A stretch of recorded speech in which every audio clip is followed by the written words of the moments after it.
watch and burn. Hey everyone, so today, or tonight rather, Jesus, I wanted to discuss Ludovico Einaudi's In a Time Lapse. This came out back in 2013, and this record, kind of marks a turning point for him in a lot of ways. Like, this sort of cements his new sound that he is, from this point forward, has consistently been developing. Prior to this, he sort of played with a lot of the themes that were on this album, but at the same time, it was like he was maybe going for something else on his earlier releases with sort of more of his modern sound then, like Devenir with the title track, and it sort of has that like sweeping sense of like orchestral upness to it, if you know what I mean by upness. I don't think upness is a word. But on this, it's like he fully embraced the use of live electronics as well as this more like, I don't know, this more cinematic, orchestral giantness. Because there is this gigantic sense of a sweeping cinematic thing that he's got going on here that he has since continued to develop, like I said a minute ago. But up until this point, he'd only sort of played with that, kind of. But from this point forward, he would definitely embrace that more and more. And I find that this record is possibly his most perfect album. I mean, give or take, the man has knocked it out of the park with several of his releases.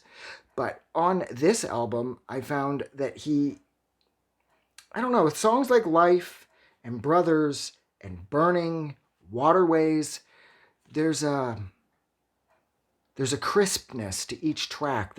Everything shines and sparkles and everything is so clean sounding. And like I said, everything is so big sounding that, I don't know, I think this is probably my favorite Einuadi record, but he has released so many that I love. But I do find myself constantly going back to this and sort of citing this as my favorite record when I'm discussing him with other people. And I love everything about this album. I love the artwork. I love how it feels. There's that sense of rebirth. There's that feeling of spring and summer, of course. And I'm not just saying obviously because it's like a tree during spring or summer. There's something really warm and really inviting about this album. And I love everything about it. This record is perfect sounding. And I don't want to say for sure that it's my favorite because I do tend to bounce between a few of his, especially Una Mattina and like Devenir, of course, which is sort of his breakout record as far as his bigger, more mainstream success is concerned. I really liked Elements, even though I will argue that Elements, the second half, did sort of get too quiet for me. I really did like it all the same. I loved the artwork. I loved the design of the record. I loved how the record was packaged.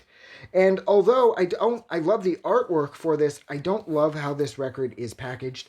I felt that the slipcase sort of is a little thin, and I don't know if you can hear that or not, but after opening and closing it a million times, it sounds like it's starting to crack and die, which it just may be because I have listened to this record like a million times.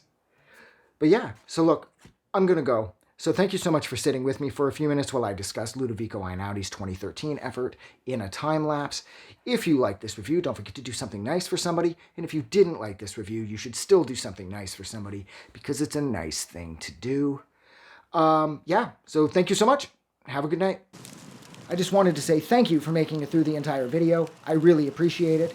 And I'm going to remind everyone one more time, even though I've probably already done this in the video that you just watched, to please click the like button as well as the subscribe button because it helps this channel grow. And thank you for hitting like and subscribe.